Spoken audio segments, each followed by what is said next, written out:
G'day, Professor Joseph Drew, returning back to my core job, which is local government. We've had a new thought bubble from our public policy architects and ministers in the higher tiers of government. And this is one of the big three risks for local government. It's this constant meddling in public policy by people who haven't thought through the full implications of what they're saying. Hang on, I'll tell you the latest thought bubble and my hopes that people might think a little bit more clearly about matters. So I saw this story on the ABC this morning that the federal housing minister says stamp duty is a bad tax. Well, we all knew that. That distorts the market. Yes, we knew that too.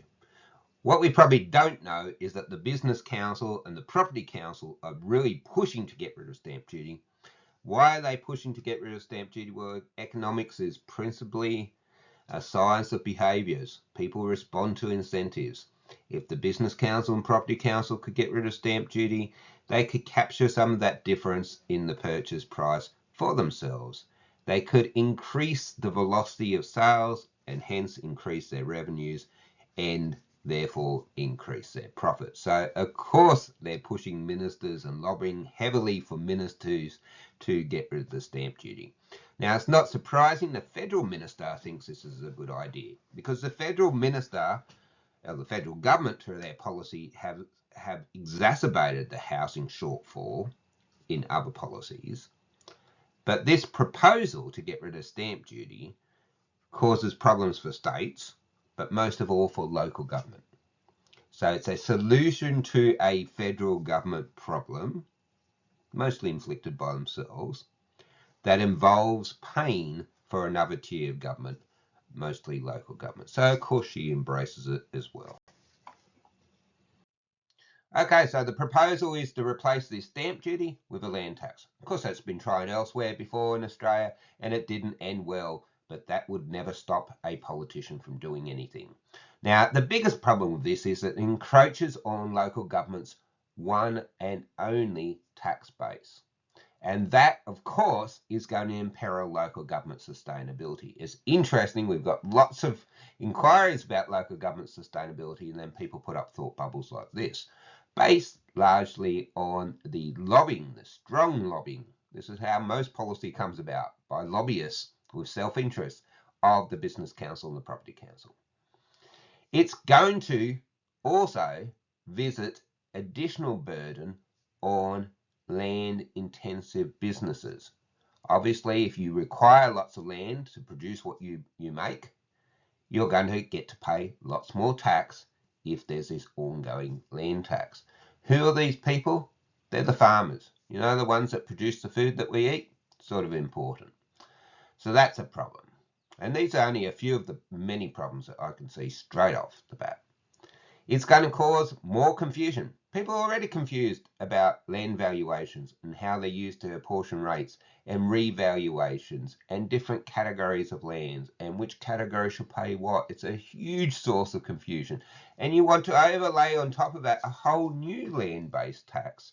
No doubt with different methods and different revaluation cycles and different ways of apportioning the burden on top of a system that people don't already understand. Well, that's not going to end well. That's going to end up with a lot of complaints, a lot of media scrutiny, and eventually state politicians trying to get involved to score political points.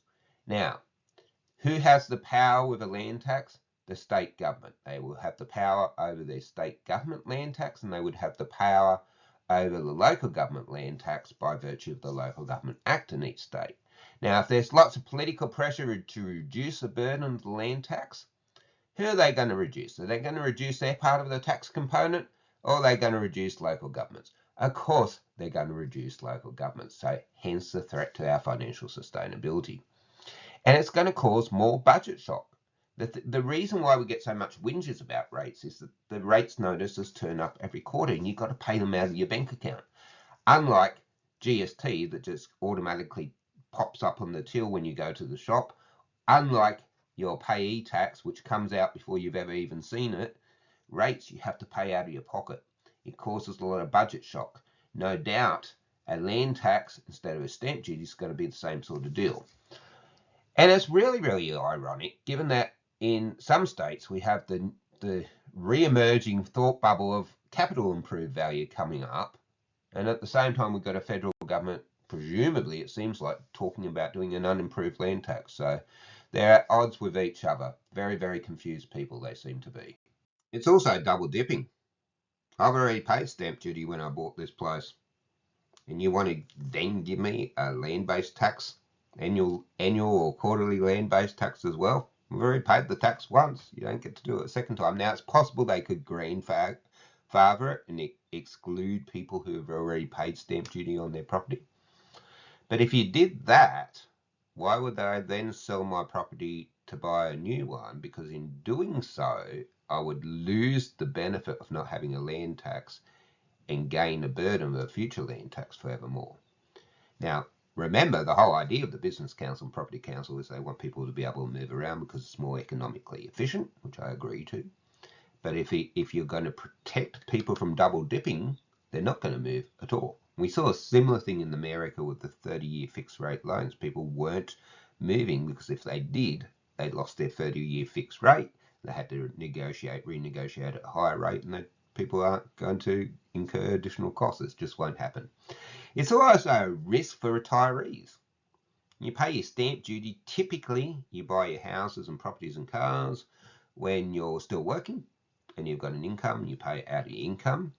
When you're retired, you typically don't buy so much of those things. You're not paying so much for that tax. If we move to an annual or quarterly land-based tax instead of stamp duty, when you retire, you're still going to be stuck with this tax. Will there be pensioner discounts like there are for local government? Will anyone care about your capacity to pay? If you do, you lose the whole purpose and the whole foundation of a land-based tax anyway, as I've discussed in other videos. So the thought bubble raises lots and lots of problems about implementation. Now, the opposition leader, likely the next Prime Minister's, raised the fact that this just tells us what we all know. Our tax system is broken and our federation is broken.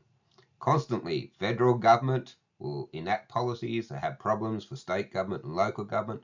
State government will constantly try to move their woes onto local government. Everyone's shifting stuff down to someone lower in the pecking order, and it creates problems. He's right.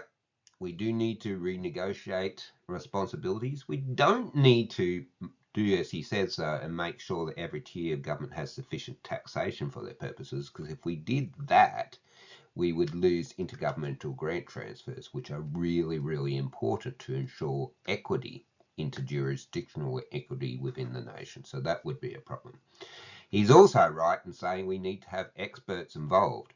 And incidentally, on that point, it's really curious to me. I made a submission to both the state and federal financial sustainability inquiries into local government, and they weren't interested in hearing from me.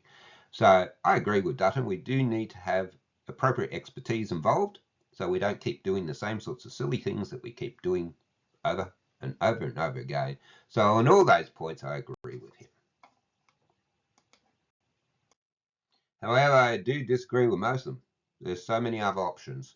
And I went through that in a book I wrote a while back, Natural Law and Government. And in this video I went through briefly. There's lots of tax options that dissuade people from unhelpful and bad behaviours and push them towards good behaviours. If we know that taxes and economic incentives change behaviours, why don't we tax the unhelpful or bad behaviours and try to avoid taxing the good and helpful behaviours? Not just move to different types of taxes. That's just switching things around. What we need to do is start thinking about government as a moral endeavour, government and the levers of government as being able to encourage better behaviours, which is for the benefit of all of us.